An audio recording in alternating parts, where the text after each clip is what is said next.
ನೋಡಿ ಚಿಕ್ಕಪ್ಪ, ನಿಮ್ ಜೊತೆ ಬಂದವರೆಲ್ಲ ಬೆಳೆಯೋ ತರ ಇದ್ದಾರೆ. ಆಗ್ಲೇ ಆತರ ಪಟ್ಟು ಹೋಗ್ತೀನಿ ಅಂತಿದ್ದೀರಲ್ಲ.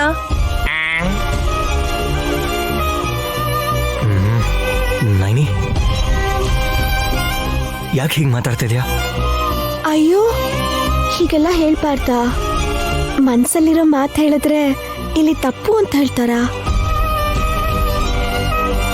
ಇಲ್ಲಿ ತಪ್ಪಾದ್ರೆ ಬೇರೆಲ್ಲಾದ್ರೂ ಸರಿ ಆಗುತ್ತಾ? ಅಂದ್ರೆ ಮದ್ವೆ ಸಂಬಂಧ ಗಟ್ಟಿ ಆದ್ಮೇಲೆ ಮುಹೂರ್ತ ಒಂದ್ ಬಾಕಿ ಇರುತ್ತೆ.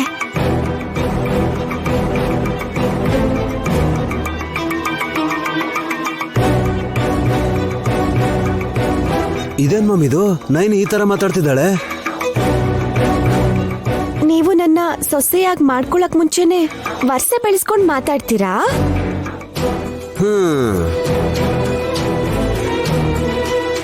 ಅಯ್ಯೋ ರಾಮಚಂದ್ರ, ಯಾಕೆ ನೈನಿ ಇಷ್ಟು ಕನ್ಫ್ಯೂಷನ್ ಕ್ರಿಯೇಟ್ ಮಾಡ್ತಿದ್ಯಾ?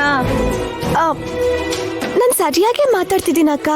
ಇವ್ರೆ ಏನೇನೋ ಅನ್ಕೊಂಡು ಮಾತಾಡ್ತಾ ಇದ್ದಾರೆ.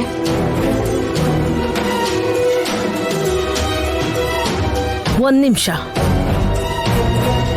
ಅಷ್ಟಕ್ಕೂ ನಾನ್ ಯಾರು ಅಂತ ನೆನ್ಪಿದ್ಯಾ ನಿನ್ಗೆ? ಯಾಕೆ ನೆನ್ಪಿಟ್ಕೋಬೇಕು? ಅಯ್ಯೋ ಅದಾಗಲ್ಲಮ್ಮ ನೈನಿ. ನಮ್ಮ ಮಾಮ್ ಯಾರು? ನಿಮ್ಮಮ್ಮ. ಅವ್ರ ಅಮ್ಮನೇ. ನೀನೇನಂತ ಕರೀತ್ಯಾ? ಯಜಮಾನ್ರ ಜೊತೆ ನನ್ ಮದ್ವೆ ಆದ್ರೆ ಅದಾದ್ಮೇಲೆ ಅತ್ತೆ ಅಂತ ಕರಿತೀನಿ.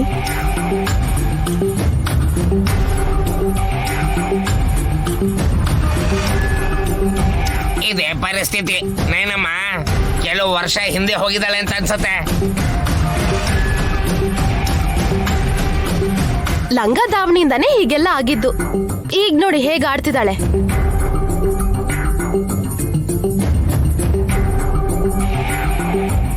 ನನ್ಗೆ ಯಾಕೋ ಇವ್ರ ಅತ್ಗೆ ಅಲ್ಲ ಅನ್ನೋ ಅನುಮಾನ ಜಾಸ್ತಿ ಆಗ್ತಾ ಇದೆ. ಬ್ರೋ ಹತ್ರ ಹೇಳಿದ್ರೆ ನೊಂದ್ಕೋತಾನೆ, ಎಲ್ರ ಹತ್ರ ಹೇಳಿದ್ರೆ ಅತ್ಗೆ ಅಂದ್ಕೊಂಡ್ ಬಂದಿರೋ ಇವ್ರಿಗೆ ತೊಂದರೆ ಮಾಡ್ತಾರೆ.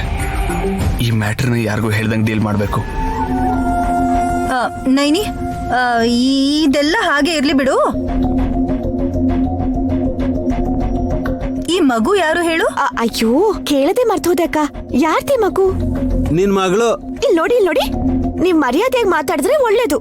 ನನ್ಗಿನ್ನೂ ಮದ್ವೆನೇ ಆಗಿಲ್ಲ. ಮಗು ಹೇಗ್ ಹುಟ್ಟುತ್ತೆ ಹೇಳಿ?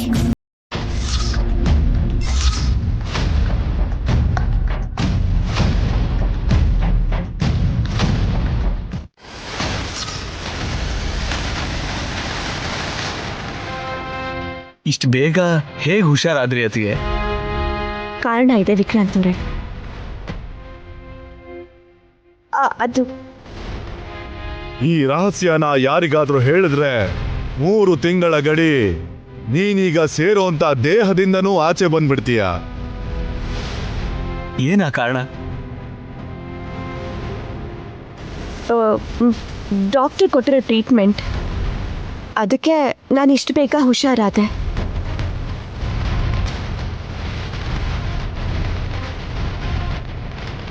ಇವಾಗ ನೀನು ಆರಾಮಾಗಿದೆಯಲ್ಲಮ್ಮ? ನೀನು ನಮ್ಮ ನೈನಿನೇ ಅಲ್ವಾ?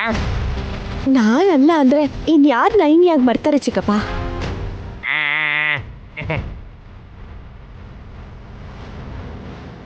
ನನ್ನ ಮಗಳ ಹೆಸರೇನಕ್ಕ?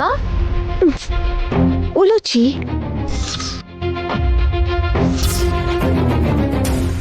ನಮ್ಮ ಅಪ್ಪನ ಹೆಸರು ಯಾವ ತಂದೆ? ಫಸ್ಟಾ ಸೆಕೆಂಡಾ? ಅಯ್ಯೋ ಕರೆಕ್ಟ್ ಅಲ್ವಾ ಮಾಮ್? ನಮ್ ನೈನಿನೇ ಇವಳು. ಯಾಕೆ ಅಂತಂದ್ರೆ ನಿಮ್ಗೆ ಇಬ್ರು ಗಂಡಂದ್ರು ಅಂತ ಕರೆಕ್ಟ್ ಆಗಿ ಹೇಳಿದ್ಲು. ಬಾಯಿ ಮುಚ್ಚೋ ನೀನು. ಯಜಮಾನ್ರ ತಂದೆ ನಮ್ಮ ಮಾವನವ್ರ ಹೆಸರು ಜಗದೀಶ್ ಅಂತ. ನಿಮಗೆ ಮತ್ತೆ ವಿಕ್ರಾಂತ್ ಅವ್ರಿಗೆ ಸ್ವಂತ ತಂದೆ ಗಂಗಾಧರ್ ರಾವ್ ಅಲಿಯಾಸ್ ದೊಡ್ಡಯ್ಯ.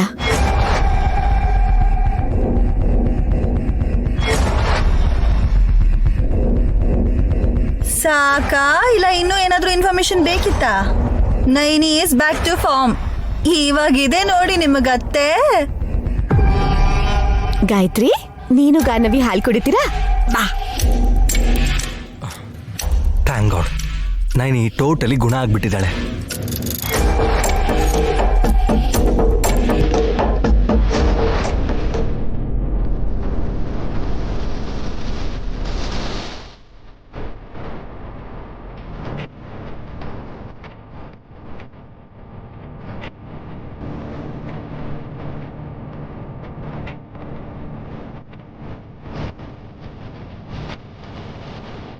ಮಾಮ್ ಅಯ್ಯೋ ಹೇಗಿದ್ರು ಮನೆಯಿಂದ ಆಚೆ ಬಂದ್ವಿ, ಇಲ್ಲಿಂದ ಹಾಗೆ ಮೆಂಟಲ್ ಆಸ್ಪತ್ರೆಗೆ ಹೋಗಿ ಜಾಯ್ನ್ ಆಗೋಣ ಬನ್ನಿ. ಏನಾಯ್ತೀಗ? ಹ?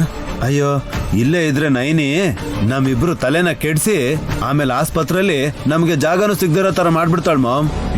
ಮೊದ್ಲೇ ಹೋದ್ರೆ ಬೆಡ್ಗಳೆಲ್ಲ ಚೆನ್ನಾಗಿದ್ಯೋ ಇಲ್ವೋ ಅಂತ ಹತ್ರದಿಂದ ನೋಡ್ಬೋದಲ್ವ ಮಾಮ್. ಈ ತಲೆ ಕೆಟ್ಟೋನೆ ಇಂದ್ರಭವನದಂತ ಮನೇನ್ ಬಿಟ್ಬಿಟ್ಟು ಹುಚ್ಚಾಸ್ಪತ್ರೆ ಸೇರ್ಬೇಕು ಅಂತೀಯಾ? ಇಲ್ದೆ ಮತ್ತಿನ್ನೇನ್ ಮಾಮ್. ಅಯ್ಯೋ ನೈನಿ ಆಡ್ತಿರೋ ಆಟಕ್ಕೆ ನನಗೆ ತಲೆ ಕೆಟ್ಟೋಗ್ತಿದೆ. ವಲ್ಲಭ, ಹೌದು ಕಣೋ. ಆಮೇಲೆ ಅವಳು ನನ್ನ ಅತ್ತೆ ಅಂದ್ಲು, ಸುಮ್ಮನನ್ನ ಗುರ್ತು ಹಿಡಿದ್ಲು. ನನ್ಗಿರೋ ಇಬ್ರು ಡ್ಯಾಡಿ ಹೆಸರುಗಳನ್ನ ಕೂಡ ಕರೆಕ್ಟ್ ಆಗಿ ಹೇಳಿದ್ಲಲ್ಲ ಮಾಮ್. ನಿಮ್ಗೂ ಮರ್ಯಾದೆ ಹೋಯ್ತು. ರಾಸ್ಕಲ್, ಏನ್ ಓದರ್ತಿದ್ಯೋ? ಅಯ್ಯಯ್ಯೋ ನಾನು ಹೇಳಿದ್ದು ಆ ತರ ಅಲ್ಲ ಮಾಮ್. ಅಂದ್ರೆ ನೀವೇನು ತಲೆ ಕೆಡ್ಸ್ಕೊಳ್ದೆ ಅವಳು ಏನೇ ಹೇಳಿದ್ರು ಆರಾಮಾಗಿದ್ರಿ ಅಂತ ಹೇಳ್ತಾ ಇದ್ದೆ. ನನ್ ವಿಷಯ ಬಿಟ್ಬಿಡು. ಒಟ್ನಲ್ಲಿ ಅವಳು ನೈನಿನೇ ಅಂತ ಪ್ರೂವ್ ಮಾಡ್ಕೊಂಡ್ಲು ಅಂತೀಯಾ? ನಾವು ಪರೀಕ್ಷೆ ಮಾಡಿದ್ರಲ್ವಾ ಅವಳು ಪಾಸ್ ಆಗೋದಕ್ಕೆ. ಅಂದ್ರೆ 10 ನಿಮಿಷದ ಹಿಂದೆನೇನೆ ವಿಶಾಲ್ನ ಅವಳು ಮದ್ವೆ ಮಾಡ್ಕೋಬೇಕು ಅಂತ ಎಲ್ರ ಹತ್ರ ಹೇಳ್ಕೊಂಬಂದ್ಲು. ಅಯ್ಯೋ ಗಾಯತ್ರಿನ ಕೂಡ ಹೊರಗಿನವಳ ತರ ಟ್ರೀಟ್ ಮಾಡಿದ್ಲಲ್ಲ. ಅಷ್ಟ್ ಬೇಗ ಬದಲಾಗಿ ಎಲ್ರೂ ಇದಕ್ಕೂ ಮೊದ್ಲು ನೈನಿ ಹೇಗ್ ಮಾತಾಡಿಸ್ತಿದ್ಲೋ ಹಾಗೆ ಮಾತಾಡ್ಸಿದ್ಲು. ಈ ಕನ್ಫ್ಯೂಸ್ ಕಥೆಯಲ್ಲಿ ಕತೆ ಯಾರ್ದು, ಕತೆಗೆ ಹೀರೋ ಯಾರು ಅಂತ ತಿಳ್ಕೋಬೇಕು ಮಾಮ್. ನೋಡೋಣ ವಲ್ಲಭ,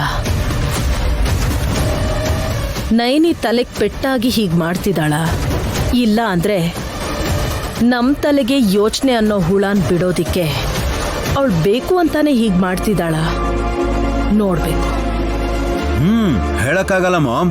ನೈನಿಗೆ ನಮ್ಗಿಂತ ಆಲೋಚನಾ ಶಕ್ತಿ ತುಂಬಾನೇ ಚೆನ್ನಾಗಿದೆ. Be careful.